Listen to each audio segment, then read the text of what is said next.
तो दोस्तों, आपके मन में भी ये क्वेश्चन होगा कि एथिकल हैकिंग कैसे सीखे और नंबर वन कैसे बने। तो नंबर वन बनने के लिए मेरे पास जवाब नहीं है, क्योंकि नंबर वन की डेफिनेशन आपके मन में क्या है वो मुझे नहीं पता। लेकिन आज हम इस वीडियो के अंदर ये बात करेंगे कि बेसिक एथिकल हैकिंग सीखने के लिए आपको क्या क्या आना चाहिए ताकि आप अपना 100% दे सको, ना कि बेस्ट बन सको। तो चलिए दोस्तों, वीडियो को शुरू करते हैं।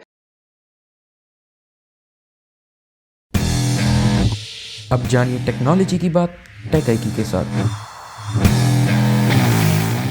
तो दोस्तों, पहले नंबर पर आता है बेसिक कंप्यूटर स्किल्स। तो बेसिक कंप्यूटर स्किल्स के अंदर आपको नॉर्मल एप्स चलाने आने चाहिए, प्रॉपर कंप्यूटर के बारे में नॉलेज होनी चाहिए कि कौन सी चीज कहां पर होती है, फाइल लोकेशंस के बारे में पता होना चाहिए, उसके बाद एडमिन के बारे में पता होना चाहिए, यूजर्स के बारे में पता होना चाहिए, जो हमारा डिस्क मैनेजमेंट होती है वो कैसे काम करता है, टास्क मैनेजर वो कैसे काम करता है, और बहुत इंपॉर्टेंट चीज कि कमांड प्रॉम्प्ट और पावरशेल दोनों कैसे काम करते हैं, कमांड्स कौन कौन सी होती हैं जिनसे हम अपने बेसिक टास्क करवा सकते हैं, और इन दोनों की अच्छी नॉलेज होनी चाहिए। और साथ ही में जो हमारे सॉफ्टवेयर्स होते हैं उनके शॉर्टकट कीज आपको पता होने चाहिए ताकि आपका काम और इजी हो सके। सेकंड पॉइंट की तरफ बढ़ते हैं कि आपको प्रोग्रामिंग लैंग्वेज कौन कौन सी आनी चाहिए। तो देखिए दोस्तों, ये एक और क्वेश्चन है जिसका जवाब ना तो सही है ना तो गलत है, क्योंकि हर टास्क के लिए अलग अलग प्रोग्रामिंग लैंग्वेज यूज होती है। जैसे कि आपने वेब एप्लीकेशन को हैक करना है तो उसके लिए आपको जावास्क्रिप्ट और पीएचपी आनी चाहिए, क्योंकि वेबसाइट बनाने के लिए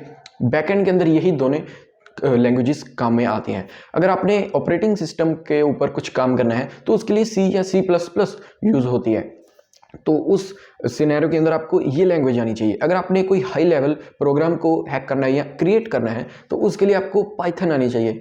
और अगर आपने कोई स्क्रिप्ट लिखनी है तो उसके लिए आपको रूबी आनी चाहिए। तो हर चीज़ के लिए आपको अलग अलग लैंग्वेज आनी चाहिए। तो अब बड़ा क्वेश्चन ये है कि क्या हमें सारी लैंग्वेजेस सीखनी पड़ेंगी एथिकल हैकिंग सीखने के लिए?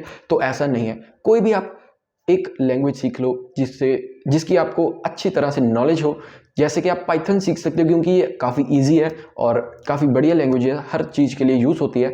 और साथ ही में बाकी जो लैंग्वेजेस हैं उन सभी की बेसिक नॉलेज, सिंटैक्स की, डेटा स्ट्रक्चर्स की और कंपाइलर्स की, इंटरप्रेटर्स की, कि वो कैसे काम करते हैं, इन छोटी छोटी चीज़ों को आप ध्यान में रखो। और साथ में कोई एक लैंग्वेज आप अच्छी तरह से सीख लो। तो अगर लैंग्वेजेस की बात शुरू हो ही गई है तो HTML और CSS ये दोनों भी आनी चाहिए, क्योंकि ये तो काफी इजी और बेसिक लैंग्वेजेस हैं। तो नेक्स्ट पॉइंट की बात करते हैं, कंप्यूटर हार्डवेयर। तो दोस्तों, आपको ये नॉलेज होनी चाहिए कि हार्ड ड्राइव से डेटा रैम के अंदर कैसे जाता है, रैम से CPU के अंदर कैसे जाता है, और CPU के अंदर कैशे में, रजिस्टर में कैसे डाटा जाता है और कैसे प्रोसेस होता है, और साथ ही में रोम क्या चीज़ है, बायोस क्या चीज़ है, सिक्योर बूट क्या चीज़ है, इन सभी चीज़ों के बारे में पता होना चाहिए। और साथ ही में जो कर्नल है वो हार्डवेयर से कैसे इंटीग्रेट करती है, शेल क्या चीज़ है, ऑपरेटिंग सिस्टम हार्डवेयर से कैसे बातचीत करता है, ड्राइवर्स क्या चीज़ होते हैं, उन्हें कैसे डिलीट करते हैं, इंस्टॉल करते हैं, इन सभी चीज़ों के बारे में आपको ज़रूर पता होना चाहिए। तो नेक्स्ट चीज़ की बात करते हैं, वो है डेटाबेस की नॉलेज।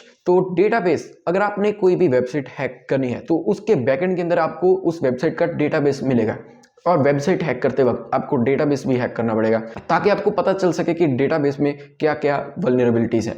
तो ऐसे में अगर आपको डेटाबेस की नॉलेज नहीं है तो आप उसे कैसे हैक करोगे? तो इसी वजह से आपको DBMS, database management system, RDBMS, relational database management system, और जो डेटाबेस मैनेजमेंट सिस्टम्स की लैंग्वेजेस हैं जिससे हम उन्हें मैनेज करते हैं, जैसे कि MySQL, NoSQL, इन्हें भी आपको चलाना आना चाहिए, इनकी नॉलेज होनी चाहिए। और साथ ही में काफ़ी सॉफ्टवेयर्स हैं जैसे कि Oracle है, MariaDB है, PHP MyAdmin है, इन्हें भी आपको थोड़ी थोड़ी नॉलेज सभी की होनी चाहिए। तो दोस्तों, अब बात करते हैं काफ़ी इंपॉर्टेंट चीज़ की, जो कि है नेटवर्किंग स्किल्स।